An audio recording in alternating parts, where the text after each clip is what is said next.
Hello. Welcome to ventilator vibes. तो Mapleson breathing system को हम कंटिन्यू कर रहे हैं। तो अब बारी है मेपल्सन डी ब्रीदिंग सिस्टम की। ओके, तो ये it is best suited for intermittent positive pressure ventilation, और we can say this is best suited for mechanical ventilation या फिर कंट्रोल्ड मैकेनिकल वेंटिलेशन। ओके, तो सबसे पहले इसका अरेंजमेंट देखते हैं। जो मोस्ट डिस्टल एंड है देयर इज रिजर्वायर बैग, और जो सबसे इंपॉर्टेंट चेंज जो इस सर्किट में आया है that is APL valve is near the reservoir bag. Okay, then we have corrugated tubing and fresh gas flow is near to the patient end. Okay, reserve bag, APL valve, corrugated tubing, fresh gas flow inlet and patient end. Okay, so अब ये जानने की कोशिश करते हैं why it is best suited for controlled mechanical ventilation. Okay, अब प्रीक्विजिट हमारा यही है कि जो हमारा पूरा ब्रीदिंग सिस्टम है that is filled with fresh gas flow. Okay, अब जब कंट्रोल्ड मैकेनिकल वेंटिलेशन में है पेशेंट, तो हाउ इट वर्क्स, सबसे पहले बैग को स्क्वीज किया जाएगा जैसे यहाँ देख रहे हैं आप।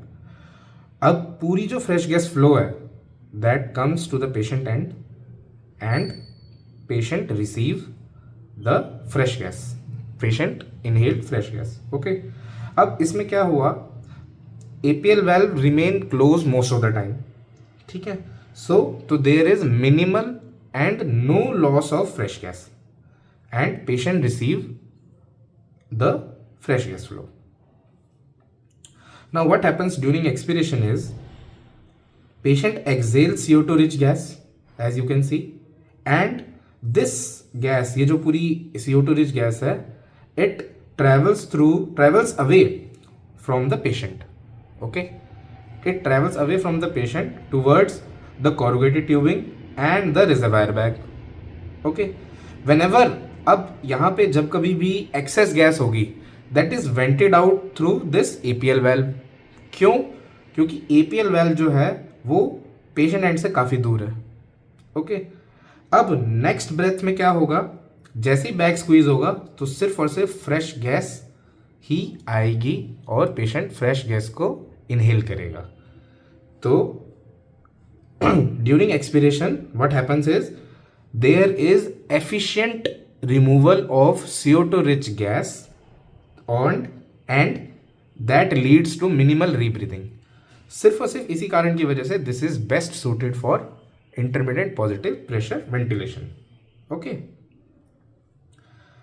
अब स्पॉन्टेनियस वेंटिलेशन की अगर हम बात करें तो as we all know fresh gas flow patient के पास है, पेशेंट इंस्पायर करेगा, एपीएल वेल्व क्लोज रहेगा तो patient fresh gas flow inspire कर लेगा। ठीक है, अब एक्सेलेशन के टाइम पे क्या होगा, अब एक्सेल गैस जो होगी वो कोरुगेटेड ट्यूबिंग को फिल करेगी, बट इतना प्रेशर डेवलप नहीं हो पाएगा कि जो हमारा एपीएल वेल्व है वो ओपन हो जाए। ठीक है, जब वो ओपन नहीं होगा तो there will be mixing of fresh gas and the exhaled gas, so there is a chance of considerable rebreathing. Okay, so जो हमारा मेपल्सन डी ब्रीदिंग सिस्टम है that is best suited for controlled mechanical ventilation.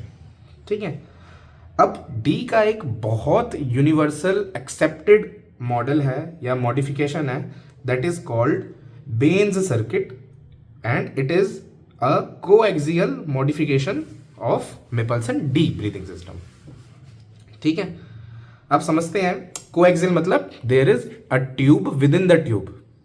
ठीक है, अब जो inner tube है that is of fresh gas and जो outer tube है that is for exclusively for expired gas.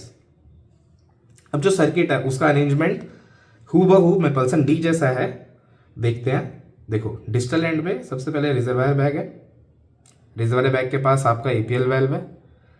अब यहाँ पे कोएक्सियल मॉडिफिकेशन है, तो जो इनर ट्यूब है आप ये देख रहे हैं मैंने बहुत डार्क कर रखी है, that is of fresh gas flow. यहीं से फ्रेश गैस फ्लो अंदर जाएगी एंड पेशेंट को डिलीवर होगी।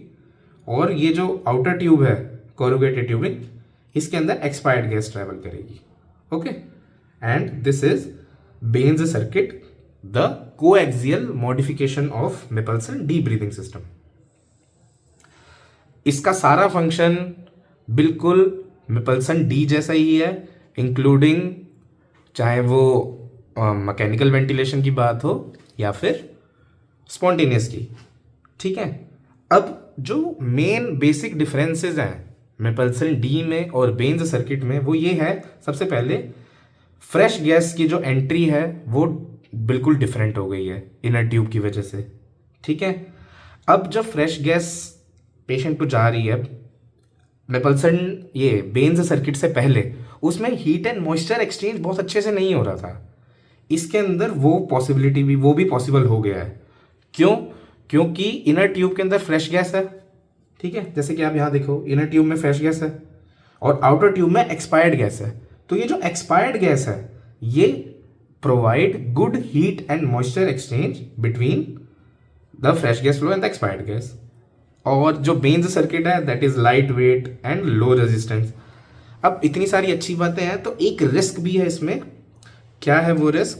दैट इसकी जो इनर ट्यूब है या तो वो किंक हो गई हो या डिसकनेक्टेड हो या वो उसमें छेद हो या कोई भी प्रॉब्लम आ सकती है इनर ट्यूब, क्योंकि इनर ट्यूब को आप देख नहीं सकते हैं, राइट? तो there are chances of severe rebreathing if the inner tube is kinking और माल फंक्शन. तो उसकी पेटेंसी, ब्रीदिंग जो हमारा बेन्स सर्किट है इसकी पेटेंसी को चेक करने के लिए हमारे पास दो बहुत अच्छे टेस्ट हैं. One is the Pethick's test and the second is Crompton Smith test. तो हमें ये टेस्ट हमें परफॉर्म करने पड़ते हैं to check the patency of the inner tube of the Baines circuit. Okay, and it is very useful for transportation, in ICU, in controlled mechanical ventilation, everywhere this circuit is the best. So this was all about Michelson D and Baines circuit. Thank you.